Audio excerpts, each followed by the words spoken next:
कि आपने जो मिनिमम वेज बढ़ाया है वो मिनिमम वेज क्या आपको लगता है वो सही है?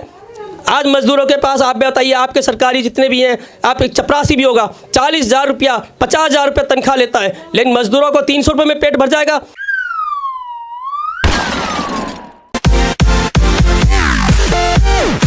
जो 2 दिन का लॉकडाउन सरकार ने शनिवार और संडे का लगाया है, हमारा संगठन ये मांग रखता है सरकार से कि 2 मजदूर जब लेबर चौक पे खड़ा होता है तो उसकी दिहाड़ी रोज़ाना नहीं लगती है, वो दैनिक दिहाड़ी पर जीवित रहता है। और दैनिक दिहाड़ी कभी लगती है कभी नहीं लगती, कभी 3-3 दिन उनको काम नहीं मिलता है।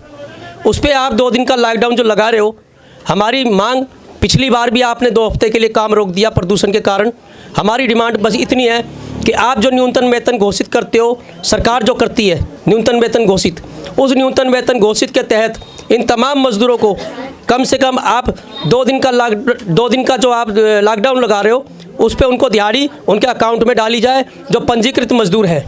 लेकिन हम उम्मीद ही कर सकते हैं, लेकिन हमें जहाँ तक लगता है सरकार ने 2020 के लॉकडाउन से जो मजदूरों का किया, आज तक उन तमाम मजदूरों को जो थे रजिस्टर्ड मजदूर, उनके अकाउंट में आपने लॉकडाउन का पैसा जो सरकार कोर्ट के माध्यम से माननीय अदालत ने कहा, वो भी अभी तक बहुत से मजदूरों को नहीं दिया गया है।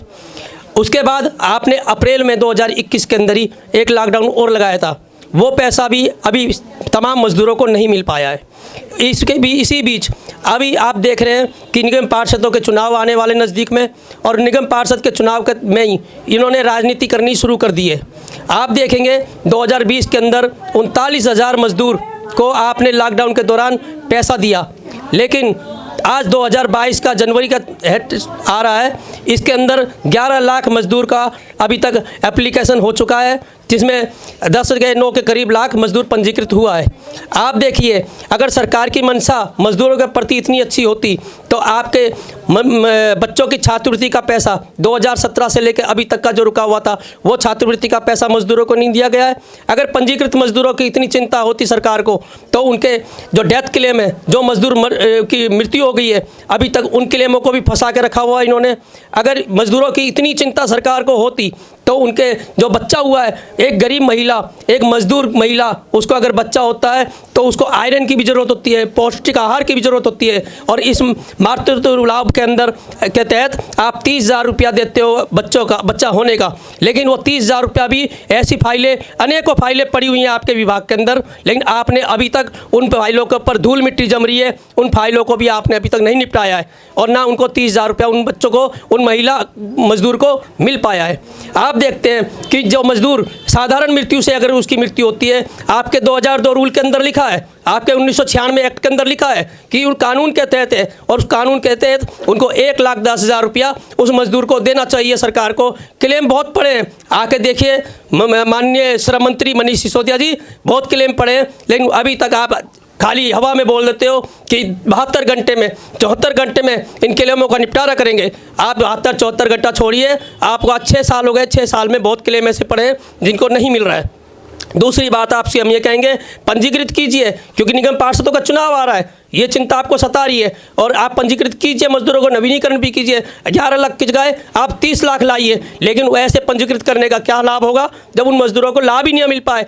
ऐसे नवीनीकरण और रजिस्ट्रेशन करने का क्या लाभ होगा? उन मजदूरों को लाभ नहीं मिल पा रहा है। आप देखिए, यूनियन के हमारे जितनी तमाम यूनियन है पंजीकृत करती है, नवीनीकरण करती है, लेकिन आप हजारों ऐसे पंजीकृत हैं जिनका कोई आपके बोर्ड के माध्यम से जो स्टाफ है आपका, ना तो फोटो का ऑप्शन छोड़ता है, ना उनको डिलीवर करता है। लेकिन आपने एक बहुत अच्छी चीज़ करी, सेल्फ डिक्लेरेशन के माध्यम से ज़्यादा से ज़्यादा मजदूर पंजीकृत होगा, 11 लाख होगा, 15 लाख भी हो जाएगा। लेकिन आप ये देखो कि 11 लाख 15 लाख आप कर तो रहे हैं, उसके अंदर सत्यापित कहाँ से हो रहा है? सेल्फ डिक्लेरेशन से। सेल्फ डिक्लेरेशन आपने साइबर कैफे वालों को दे दिया हाथ, भ्रष्टाचार का एक रूप दे दिया आपने नया।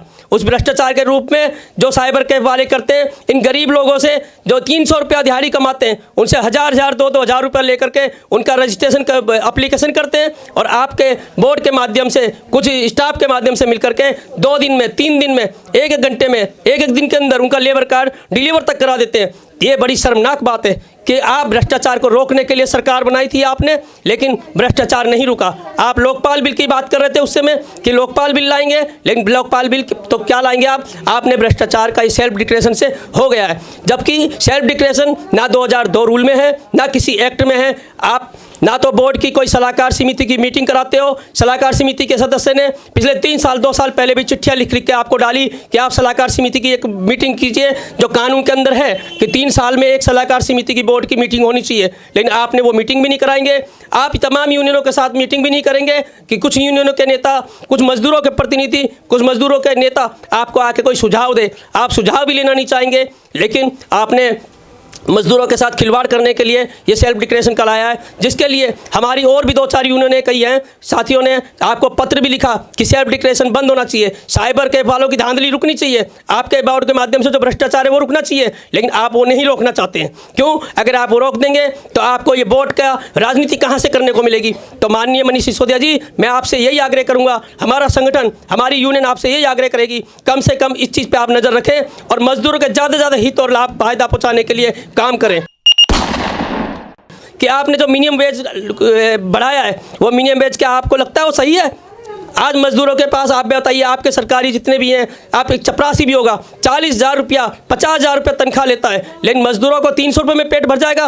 क्या मजदूरों का पेट इतना छोटा है और उनका इतना पेट बड़ा होता है? नहीं, सामान्य समझिए। अगर मिनिमम वेज आपको बढ़ाना चाहिए, पूंजीपतियों से साठ गांठ करके नहीं, मिनिमम वेज बढ़ाइए। आपने अभी 300-250 रुपये बढ़ाया, 150-200 रुपये से क्या होगा? महंगाई भत्ता, महंगाई क्या 150-200 रुपये हुई? 350 रुपये किलो आज सरसों का तेल है। सब्जी कितनी महंगी है, पेट्रोल कितना महंगा है, डीजल कितना महंगा है। आप इस पे भी नज़र रखिए। महिलाओं का गुजारा करना बहुत मुश्किल हो रहा है, घर में परिवार पालने बहुत मुश्किल हो रहा है, बच्चे पालना बहुत मुश्किल हो रहा है। सरकार से हमारी यही विनती है कि मिनिमम वेज पे भी नज़र रखें, इंडस्ट्रीज कारखाना के मजदूरों पे भी नज़र रखें, और जो कंस्ट्रक्शन वर्कर हैं इन पे थोड़ा सा इनके हित लाभ के लिए काम करें। पंजीकरण नवीनीकरण बढ़ाने से कुछ नहीं होगा, भ्रष्टाचार करके सेल्फ डिक्लेरेशन करने से कुछ नहीं होगा। कम से कम सेल्फ डिक्लेरेशन को रोका जाए। कानून में हो तो आप सेल्फ डिक्लेरेशन लाए, अन्यथा कानून में नहीं है तो सेल्फ डिक्लेरेशन से इतना बड़ा भ्रष्टाचार का रूप मत बनाइए, जो कि मजदूर और हमारा संगठन और तमाम और यूनियनों के साथ मिलकर हम आपको घेरेंगे।